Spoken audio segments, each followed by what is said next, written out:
E nós vimos um comentário recentemente no nosso vídeo falando o seguinte, que não vale a pena comprar ação, não vale a pena comprar fundo imobiliário, não vale a pena comprar nada, porque a Selic está em 14,25, vai pagar mais que qualquer outro ativo e consegue achar a CDB aí pagando 15, 16%. Começando pelo Rodrigão, o que você vê aí desse camarada que fala que não vale a pena comprar nada aí com a Selic a 14, 15%? No fim, esse é o camarada que compra topo e vende fundo. Então, ele fica fazendo essa rotação de carteira que a gente não estimula de forma alguma. O que ele tem que ter é um plano de alocação, a gente sempre fala isso aqui, né? Então, ele tem que ter lá, vou investir 10% em fundos imobiliários, essa vai ser minha fatia. Pode chegar a 12 ou a 8, depois eu vou rebalancear. E aí sim ele vai fazendo novas compras. Ficar trocando de momento em momento é o pior para dilapidar. Na verdade, é o melhor para dilapidar o patrimônio do investidor. Porque ele vai acabar, vou vender minhas ações, meus fundos imobiliários quando a Selic tá alta. A Selic tá alta, provavelmente esses ativos vão estar descontados, né? Da mesma Exato. forma que se a Selic cair, não, a Selic não tá mais compensando, renda fixa, eu vou comprar. Aí vai comprar caro, né? Então, Imagina o cara que comprou fundo imobiliário e ação quando a Selic tava 12%, tava 2% ao ano, né? Aí esse aí pagou o mais caro possível, né? Exato. Em 2019, quando os fundos imobiliários foram o tipo de ativo que mais valorizou, mais de 30%, tinha muita gente comprando, tinha fundo de tijolo a 1,2, 1,15 de valor patrimonial, preço sobre valor patrimonial, e era uma festa, né? Todo mundo queria comprar mais, até que veio a pandemia e aí o investidor aprendeu na prática. Não, e sabe que tem muita gente que fala, por que eu vou investir num fundo imobiliário se eu tenho a taxa Selic me pagando 14, 15% ao ano? Por que eu vou deixar de investir tudo na renda fixa e colocar em fundo imobiliário? Beleza, uma coisa é pensar na diversificação, a gente tem que colocar em vários ativos diferentes, mas vamos pensar especificamente na rentabilidade da taxa Selic de um fundo imobiliário. Poxa, a gente tem os fundos imobiliários de papéis, né? E qual é o grande diferencial? A isenção do imposto de renda. Outro dia eu fiz uma conta que se uma pessoa investisse 10 mil reais hoje com uma Selic a 14,25, por exemplo, numa caixinha do Nubank, alguma coisa que renda 100% CDI, no final de um ano essa pessoa teria ganhado mais ou menos R$ 1.300, 1.400 né, de lucro. Mas tem o imposto de renda, ia comer uns 200, 300 reais. Ao mesmo tempo, se essa pessoa tivesse comprado um fundo imobiliário de papel, vamos trazer o exemplo do KNCR11, que é o maior fundo de papel da Bolsa do Brasil, essa pessoa que aplicou 10 mil reais teria no final de um ano, pelas taxas que a gente tem hoje, algo em torno de R$ 1.500. E não paga imposto de renda no dividendo. Então isso aí faz muita diferença. Então se eu tenho 100% CDI, eu ia ganhar mais ou menos R$ 1.100 limpo. Com o fundo imobiliário eu estou ganhando 1.500. Então assim, respeite a diversificação, mas mesmo olhando só para renda fixa, só para CDI alto, também os fundos imobiliários têm a sua parcela, a sua vantagem. com certeza. E além disso também é aquilo. Por exemplo, o cara vai deixar numa caixinha que rende 100% CDI, beleza, vai ter a cobertura do FGC, mas tem gente que busca na renda fixa por retornos maiores, né? Então vai investir num CRI, num CRA, vai pegar uma debênture de uma empresa que não tá tão bem das pernas para pagar mais, e aí é uma diversificação muito baixa, né? Se ele investe numa debênture de uma empresa somente. E dá ruim é o dinheiro todo dele que pode ter ido embora, né? Enquanto isso, no fundo de papel, vai ter uma diversificação de diversos emissores diferentes, né? Total, e eu acho que se você olhar para a caixinha do Nubank, também tem aquela questão de investir em fundo, né? Não Tem um também fundo de renda fixa? o fundo do Nubank, né? Que tem a opção de ser ou 100% CDI ou aquele fundo nu alguma coisa, né? Que aí pega a pessoa desprevenida, porque às vezes a pessoa fala, não, quero melhorar um pouquinho aqui a minha rentabilidade, vou colocar nesse fundo de renda fixa. Poxa, mas um fundo de renda fixa, ele pode ser volátil, pode ter calote, então pode pegar desprevenido. Eu acho assim, o fundo imobiliário, principalmente de papel, eu costumo falar que ele é um investimento seguro. Mas, obviamente, a gente precisa colocar o asterisco porque tem alguns que podem dar problema, né? Então, poxa, a renda fixa também pode dar problema, mas se você colocar alguma coisa que tem o FGC até 250 mil ou título público, você está mais seguro. E aí, para reserva de emergência, eu acho, obviamente, bem mais interessante você ter ou título público ou garantia do FGC. Agora, se você não precisa dessa reserva de emergência, pensar nos fundos imobiliários para médio e longo prazo, acho que faz muito sentido. Porque é aquilo, né? O CDI subindo, tem vários FIIs de papel que são atrelados ao CDI mais alguma coisa, né? Porque tem que ter um prêmio, Total, porque sim. é uma dívida um pouco, é mais arriscada do que emprestar pro governo ou pro banco, né? Total. Então, a Selic subindo, o CDI subindo, o fundo também vai remunerar mais também. Os fundos que têm dívidas atreladas à inflação e IPCA, inflação disparando, vai pagar mais também, né? Pois é, Então, a maioria dos fundos de papel tem um contrato atrelado ao IPCA, à inflação. Então, outro dia eu vi uma notícia falando que durante 18 semanas seguidas a projeção da inflação subiu pelo Boletim Focus. A projeção, sei lá, era 3%, aí subiu para 3 ponto alguma coisa, 4, 5. Então, assim, a gente tem que se preocupar com a inflação alta. Poxa, e o fundo imobiliário pode ser uma ferramenta de proteção contra a alta da inflação. Como? Através de fundos imobiliários de papel que tenham ali nos seus contratos ativos que remunerem acima da inflação. Obviamente, tem que olhar quem são os emissores desses papéis que tem dentro do fundo, porque o risco seria ter algum deles ter algum calote, né? Mas eu acho que temos bons fundos imobiliários de papel, temos boas gestoras e é uma ferramenta interessante na diversificação do investidor. Ainda mais para proteger da inflação já na hora, né? Porque o IPCA vai subir, o fundo vai passar a remunerar mais e você já está se protegendo automaticamente. Não é igual a empresa que você vai se proteger mais a longo prazo. O dividendo já acaba vindo maior por conta da subida, né? Por exemplo. E fundo de tijolo também protege contra a inflação, mas aí precisa de um longo prazo muito maior. Então, Exato. por exemplo, tem o HGBS, fundo de shopping, é lá de 2008. Desde o início, frente ao CDI, ele rendeu quase o dobro. Então ele já deu uma rentabilidade muito boa, né? Quem está olhando para essa coisa de rentabilidade também pensa, vou comprar os fundos imobiliários e deixar lá 5, 10, 15 anos para maturar o investimento mesmo. E aí esse número que você está trazendo para a gente conta dividendo mais valorização. Dividendo mais valorização. Reinvestindo, né? Reinvestindo, Eu acho que essa é exato. uma lição boa também, né? Sim, E aí foi o dobro do CDI nesse período. praticamente o dobro. Que é um período já bacana aí para Longo. se comprovar, né? Desde 2008, né? Interessante. exato, é que tem alguns comentários que falam, não, que fundo imobiliário é retorno de renda fixa com risco de renda variável. Aí você pega um fundo imobiliário, óbvio que reinvestindo dividendo, que foi o dobro do que a renda fixa, né? Então não é bem assim, já se prova o contrário, né?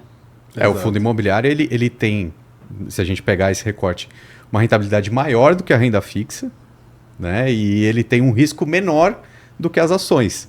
Também pode ser uma frase, né? Ela tem um risco menor do que as ações e uma rentabilidade maior do que a renda fixa. Enfim, não é uma briga, mas tem espaço para todos. Exatamente. E o que eu Pro vejo perfil é- do investidor, dependendo, vai valer a pena alocar muito mais em fundo imobiliário do momento de vida que ele tá do que ações, por exemplo, né? Vai depender da pessoa. Cara, renda passiva.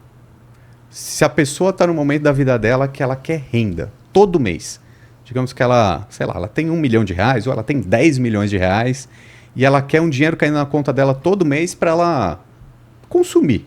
Ela já está vivendo de renda. Qual a melhor ferramenta? Pô, o fundo imobiliário é o único que paga todo mês.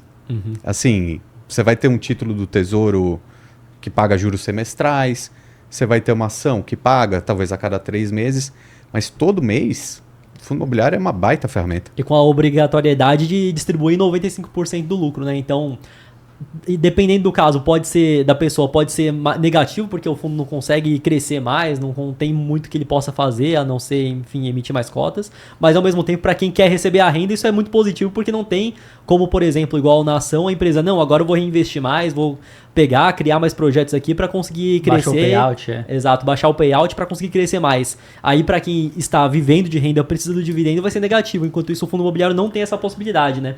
Então, depende da pessoa, aquilo que é negativo pode ser positivo e o contrário também se prova, né? E o bom é que a gente tem a opção. Então tem essa opção para todo mundo. Sim, exatamente. E eu peguei aqui a inflação que eu tinha esquecido só no mês de fevereiro, foi 1,31%, né? Que foi a maior de fevereiro desde 2003. Então, a inflação tá subindo aí, investir da maneira correta é uma boa maneira de se proteger dessa inflação, né, Matheus? Exato. E o que vocês enxergam nesse momento de Selic alta, que é um momento mais delicado, então algumas empresas passam por mais dificuldade, são as empresas que alugam os imóveis. O que vocês enxergam que é oportunidade hoje nos fundos imobiliários e que pode ser uma cilada? Bom, acho que de oportunidade a gente tem muitos bons fundos imobiliários aí em lajes corporativas, também logística, shopping, que estão muito descontados. Então vale a pena comprar eles, montar a posição agora, porque como o Ricardo falou, o objetivo dos fundos imobiliários não é o ganho de capital, não é ter lucro ali na cota. Mas é sempre interessante ter um lucro e aí depois ver o que pode fazer com isso. Então é interessante procurar fundos que, por exemplo, em lajes corporativas estão em regiões muito demandadas, que não tem tanto espaço para subir em novos prédios comerciais, em shoppings, em shoppings que atendem classes mais altas, que são mais resilientes à crise e assim por diante. Acho que tem bastante oportunidade hoje no mercado. Uhum. E acho que isso é interessante que você comentou, né? Que a partir do momento que você pega imóveis, por exemplo, de escritórios, que são em locais que não dá para replicar, não dá mais para subir tanto prédio, tem uma demanda muito grande, mesmo com a crise ainda vai ser muito menos afetado que um que tem imóveis mais em regiões mais periféricas, que não são tão de qualidade assim, onde pode ter uma vacância maior, né? Esse aí é o custo de reposição, né? Eu acho que o custo de reposição ele é muito relevante, principalmente no setor de logística. Galpão logístico, se você pegar fundos assim que tem a maioria dos seus galpões próximos a grandes capitais. Então a gente tem até um exemplo que está ficando muito bem falado, que é o BTLG11, que ele tem a maioria dos seus galpões, assim, raio 60 quilômetros da capital de São Paulo. Como é que você vai construir um galpão novo dentro da cidade de São Paulo? Muito difícil. Onde você vai achar um terreno, quanto ele vai custar, quanto que vai custar para repor, né? O custo de reposição é muito alto. Então, os fundos que já existem, né? Os galpões que já existem, eles acabam se valorizando. Vão se valorizar como? De repente, melhorando um contrato com algum inquilino, né? Eventualmente até vendendo algum desses galpões. O custo de reposição, eu acho ele bem relevante nesse setor de logística, principalmente. Porque as lajes corporativas, escritórios, ainda tá caminhando devagar, Sim, né? Sim. Eu gosto muito de fundo de escritório, mas, cara, devagarzinho. É só as áreas mais nobres que estão valorizadas, né? Tem muita coisa ainda que tá apanhando ainda na bolsa de valores, né? Muita vacância também, que num Muita cenário de vacância. juros altos, as empresas vão pensar 10 mil vezes antes de, não, vou abrir mais escritório aqui, vou expandir minha empresa, o que faz com que tenha muita sala desalugado, que consequentemente não gera resultado para o fundo e abaixa o preço também, né? Oferta e demanda. Sim. E uma coisa que eu acho legal de falar, que é esse cenário que a gente vive hoje, com a Selic do jeito que tá, com o IPCA do jeito que tá difícil achar fundo imobiliário caro. Tá tudo muito barato. Então, assim, qual é a oportunidade que a gente vê hoje? Comprar bons fundos a preços justos ou até descontados. Essa aí pode ser a oportunidade da década, por exemplo. Porque se você fizer uma lista para pegar qual fundo que está acima do seu valor justo, né, que a gente vê por aquela métrica do PVP, preço sobre valor patrimonial, pouquíssimos fundos estão acima de 1, que seria o valor justo do fundo. Poxa, e acima de 1,05, que seria assim 5% de ágio, né, 5% mais caro do que deveria, cara, acho que dos grandes fundos nenhum. Então, assim, uma baita oportunidade de comprar barato. E até fundos que historicamente sempre negociaram acima do valor patrimonial não estão sendo negociados mais. Então você pega um HGLG, que muita gente diz que é o que Agora mais... deve ter subido, né? Mas ficou um tempo Exato, lá. Mas ainda não, ainda está descontado. Ainda tá ainda baixo. Tem uns 8% de desconto. eu Pois acho. o HGLG é um exemplo perfeito de um fundo que ele tem qualidade, e por qualidade que ele tem, ele sempre é negociado acima do seu valor justo, lá na Bolsa de Valores. Se a gente pegar uma média histórica aí dos últimos anos, ele costuma negociar quase 10%, 15% acima do seu valor justo, que a gente vê pelo PVP de 1,10, 1,16. Hoje, se você for comprar HGLG na Bolsa, tá abaixo de 1. Tá Né? 0,93 aqui, ó. Olha aí, hoje, enquanto a gente grava esse podcast, 0,93 o seu PVP. Ou seja, 7% de desconto do valor justo, mas se pegar a sua média de negociação histórica, tá quase 15% a 20% de desconto. Ainda mais, E acaba sendo um fundo que diversos analistas vão lá e falam que acaba sendo um dos de maior qualidade da bolsa, dos fundos imobiliários. Então, realmente são grandes oportunidades que tem hoje, né? Até porque tem um histórico, né? Eu acho que são poucos fundos imobiliários que têm mais de 10 anos de vida, né? De duração, para a gente conseguir falar assim, não, em 10 anos trouxe o retorno esperado. O HGLG é um exemplo que performou super bem, né? Sim, com certeza. E o que vocês veem que pode ser uma cilada nesse momento? Então, a gente tem diversas oportunidades, mas que vocês veem que não seria interessante, que tem um risco muito grande nessa incerteza toda. Que tudo tá barato, né? Mas aí tem coisas que estão baratas que com o cenário melhorando, a perspectiva é de subir, mas ao mesmo tempo tem coisa barata que, dependendo dos fundamentos, mesmo com a perspectiva melhorando, não é tão positivo assim, né? Eu penso que o cenário de hoje tem que fazer o arroz com feijão. Eu não vejo necessidade de correr risco. Então, por exemplo, se a gente olhar os fundos de papéis, aqueles high grade, né, que são os que têm melhor qualidade de crédito. Cara, todos eles muito próximos do seu valor justo, alguns até com desconto de 5%, 7%. Então, assim, é uma compra que a gente brinca que é no-brainer, né? Tão óbvia. Se é o fundo que tem as características mais seguras e está com desconto, por que eu vou olhar aqueles de médio risco ou de alto risco, mesmo que estejam descontados? Bom, provavelmente vão estar mais descontados ainda. Então, possivelmente tem mais potencial de lucro? Sim, mas na minha visão pode ser uma armadilha. Porque se tem a chance de comprar um bom por um preço muito bom, eu acho que o ideal é olhar para ele. Então, aqueles fundos middle risk, high yield, eu não olharia. Eu concordo em gênero, número e grau com o que o Ricardo falou. Não tem motivo para agora a gente comprar high yield. A gente já viu exemplos recentes de que deu muito ruim, então o HCTR11. Temos clientes na consultoria que têm ele em carteira, manteram na carteira e continuam lá com prejuízo muito grande. Então não tem por que correr esse risco. E também, falando dos fundos de tijolo, acho que vale tomar um cuidado a mais com fundos muito alavancados, que têm muita dívida, porque exatamente pela natureza do fundo imobiliário de ter que distribuir 95% do resultado, fica difícil para ele conseguir lidar com uma dívida muito grande. Então é importante ficar de olho nisso também. E é claro, né, o que a gente já falou, fundos que têm imóveis em áreas não tão boas ou que não estão tão visadas também vale tomar o cuidado. Tem muita coisa boa barata.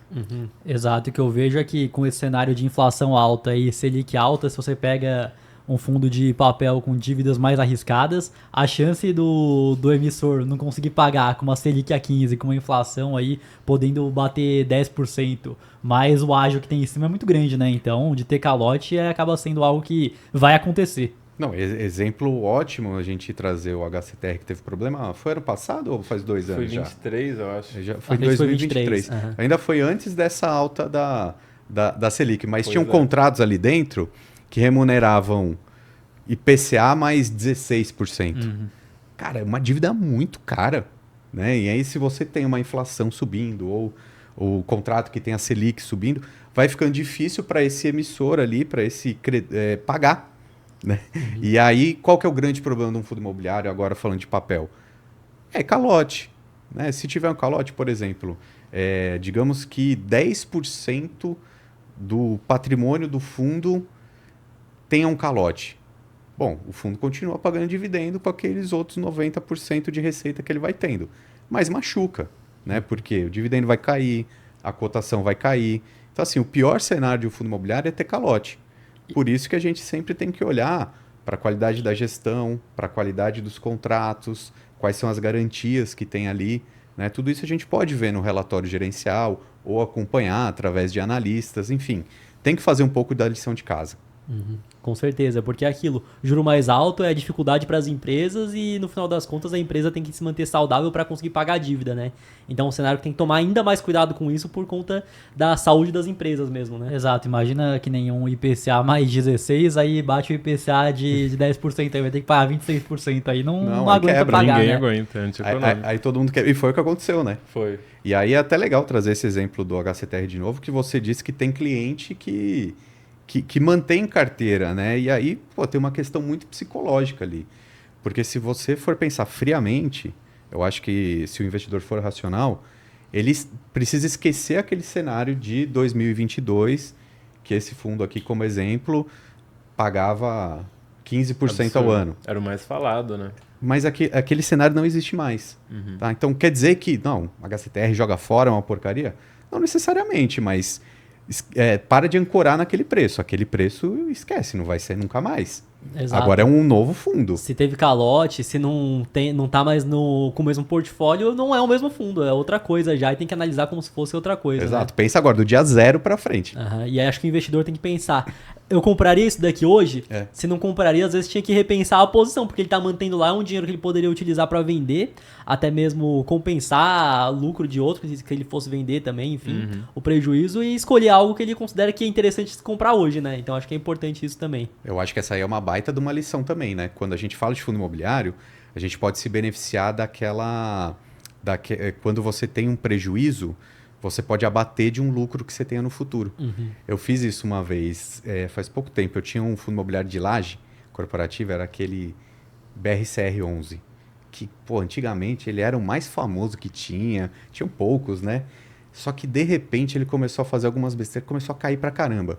Aí, sei lá, no fim das contas, eu tive R$ 2.000 de prejuízo. Aí eu falei o seguinte, cara, no dia zero hoje, não acho que é a melhor compra a fazer. Uhum. Então eu falei, eu vou vender, eu pego esses R$ 2.000 de prejuízo, deixo anotado, e qualquer outro lucro que eu tenha com o fundo imobiliário daqui para frente, eu não preciso pagar imposto de renda, porque eu abato esse prejuízo que eu tive antes. Então, assim, faz mais sentido eu vender, pegar esse prejuízo, colocar em outro lugar, que aí eu posso vender agora qualquer fundo que eu tiver com lucro, que eu não vou ter essa dor de cabeça. E vai, às vezes, estar alocando o seu dinheiro em um fundo que você considera mais interessante, Isso. que está melhor do que esse outro, né? Não, e admitir uma escolha errada também. Aham. Poxa, eu comprei porque eu pensava que o setor de lajes corporativas ia voar e, cara, deu tudo errado. Esse fundo especificamente, ele tem um imóvel que ele tá mal localizado, assim, ele tá na zona sul de São Paulo, mas assim, muito longe. Então o imóvel é bom, mas ele não consegue locar porque ninguém quer ficar mal localizado. Uhum. E até um certo momento da história da cidade, ali era um bom local. Só que a cidade foi mudando e São Paulo é um caos, né? É muito trânsito, então ninguém quer ficar longe. Aconteceu isso também com aqueles imóveis que foram muitos para Alphaville, né? Para Barueri. Sim. Teve uma época da nossa história aqui que parecia que todo mundo ia trabalhar em Alphaville, que era mais barato, os imóveis eram gigantes, as lajes. Questões tributárias também, depende da Questões empresa. tributárias. Várias empresas estavam indo para lá. Aí eu acho que teve a questão da pandemia que atrapalhou muito toda essa dinâmica. Mas, cara, quem quer se deslocar 2, 3 horas por dia para ir trabalhar? Ninguém. Então, para as empresas, está difícil trabalhar longe. E aí tem essa ideia do home office. Quem mora longe prefere trabalhar no home office, enfim. A localização hoje, principalmente para escritório, está falando muito mais alto até do que era alguns anos atrás. Exato, é porque o pessoal já está acostumado com isso aí. Não, eu quero trabalhar de home office, não quero ter deslocamento, quero ficar em casa. Aí a empresa quer fazer presencial de qualquer forma. Aí tá numa localização que não é tão interessante assim, não consegue nem os melhores profissionais, porque o pessoal não quer se deslocar hoje em dia, né? Não quer ir para longe. Total. E aí o que acontece com o imóvel? Vai ficar com a vacância mais alta e, consequentemente, a cota também vai acabar caindo por conta do dividendo não ser o potencial máximo ali que ele poderia pagar, né? Então, É isso, é um baita de um desafio. Então, os fundos que têm esses imóveis não tão bem localizados, esses daí estão sofrendo. E aí, de repente, eles vão ter que tentar negociar, vender, né, reformular o portfólio, que é um trabalho importante que a gestão tem que fazer. Então, assim, a gente olha com um pouquinho mais de desconto ali, né? Tá mais prejudicado. E o que eu tava vendo até com relação à inteligência artificial, vai ter muita profissão que vai deixar de existir, ou que vai exigir menos sala comercial também. Então, por exemplo, atendente de telemarketing ou esse tipo de vendedor só vai ser IA. E até para um vídeo nosso eu tinha pegado uma foto, né? Parece que era um galpão de pessoas trabalhando lá, cada um no seu quadradinho ali atendendo o telefone, que não vai existir mais, né? É, vai acabar diversas profissões que exigia antes um escritório grande, com times de 100, 200, 300 pessoas. A IA vai substituir e não vai ter mais essa demanda por esse espaço físico tão grande assim, né? Então, Mas pode surgir outros, né? Outras áreas, que, por exemplo, uma que vai demandar muito nos próximos anos é data center. sim. E isso daí no mundo tá bem espalhado. Se a gente olhar os REITs, né, que são os fundos imobiliários americanos, alguns dos maiores são especializados em data centers. Né? Tem um, que eu acho que é o Equinix, ele tem data center em São Paulo. Então, assim, é um fundo gringo que tem esse tipo de imóvel aqui no Brasil. E eu acho que tem alguns fundos imobiliários já aqui no Brasil que estão olhando para esse setor. O Se eu não me engano, LZR tem. Isso. Se eu não me engano, o LZR ele já tem data center, né? Já tem, acho que é 12% da carteira. Olha, bastante. Bastante, era Bastante 4, eles coisa. estão aumentando agora. E o LZR ele é um fundo de tijolo, né? Mas ele é híbrido, Ele né? é Ele tem híbrido. vários tipos de imóveis diferentes, né? Exato. Acho que logística. Tem de renda urbana Renda também, urbana. tem bastante coisa. Aham. Fundo que Eu a gente gosta. tava na Marginal e aí eu tinha visto uma construção e era de data center mesmo, grandona lá, aparecendo. Então, da mesma forma que vão ter setores que vão ter uma diminuição na demanda, vão ter outros que vão surgir, vão crescer. Cara, E quem tá observando para isso consegue pegar água limpa ainda, né? Então, acho e que é sabe interessante. outro exemplo legal também dessa área? Agência bancária. Até alguns anos atrás tinha muito fundo imobiliário que era 100% agência bancária. ou agência do Banco do Brasil, ou agência do Santander. Mas, cara, de repente veio uma revolução de banco digital, que não tem mais agência, foram diminuindo, e aí? E o fundo imobiliário que só tinha agência bancária? Né? O futuro dele não era muito bom. Aí o que já está acontecendo, que eu acho isso muito interessante, até um ponto positivo quando a gente fala de imóveis, que eles são resilientes. Resilientes em que ponto? De mudar devido ao cenário. Então tem um fundo imobiliário que tinha muita agência, se eu não me engano, do Santander. Não sei se ele foi vendido, ele foi incorporado, mas agora está com uma característica de renda urbana. Então algumas dessas agências, os caras venderam e virou supermercado. Vendeu e virou algum outro tipo de consumo urbano, né, que a gente diz. Que, aliás, eu acho que é um dos melhores setores que a gente tem nos fundos imobiliários de tijolo, é o de renda urbana, que tem ali loja de departamento, escritório, instituição de ensino, onde o ponto, né, a localização, mais uma vez, é fundamental. Né? Uma escola, um supermercado não quer mudar de lugar porque ele já tem a freguesia ali, né? Então, o fundo de renda urbana, o Gari também, eu acho que tem metade renda urbana hoje. Mudou bastante, inclusive, né? Mudou, inclusive era a logística, né? Sim. Cara, eu acho que esse setor de renda urbana, para mim, é um dos melhores que a gente tem. HGRU também eu gosto bastante. Estão fazendo um bom trabalho. Não, HGRU você pode até falar um pouquinho mais que você é analista, mas, cara, para mim é Top. o máximo, assim. Tá e na tá carteira barato, da viu? Jim, tá barato. O que eu vejo é o seguinte, né, que o imóvel acaba que se ele tem uma boa localização. Então antes era uma agência do Santander, mas a agência tinha que estar numa boa localização para conseguir os clientes, para ter esse fluxo de pessoas. Então da mesma forma que hoje a agência bancária não é tão demandado pelas pessoas, então quase ninguém hoje vai até a agência. Acaba sendo um público mais velho. Esse mesmo imóvel pode ser utilizado para outra coisa, como tem um fluxo tão grande de pessoas lá, vai ter demanda, vai trocar, ó, seja para fazer uma instituição de ensino, seja para fazer um mercadinho, seja para fazer qualquer outra coisa. Então, acredito que a localização é tudo, e para esse tipo de imóvel de renda urbana, ele acaba sendo mais resiliente. Basta que a gestão seja boa também para conseguir alinhar os interesses, ver aquilo que está funcionando melhor, né? E aí é engraçado que tem uma brincadeira no mercado que dizem que tem 3 pontos principais do que a pessoa deve olhar quando investe num fundo imobiliário, da qualidade desse fundo de tijolo. Que é localização, localização e localização. No fim das contas, se é uma boa localização, pode ter um retrofit, pode mudar, vender para outro inquilino, alugar para outra pessoa, mas se é bem localizado, tem um diferencial. Exato. Se você tem mais de R$200 mil investidos ou investe mais de R$3 mil por mês, eu tenho um recado para você. Estamos com as vagas da Dinai Capital abertas para fazer a gestão do seu patrimônio sem nenhum conflito de interesses. É uma carteira 100% personalizada de acordo com seus objetivos, montada por um de nossos consultores especializados. Para receber uma análise da sua carteira, é só clicar no link da descrição e preencher apenas 5 perguntas.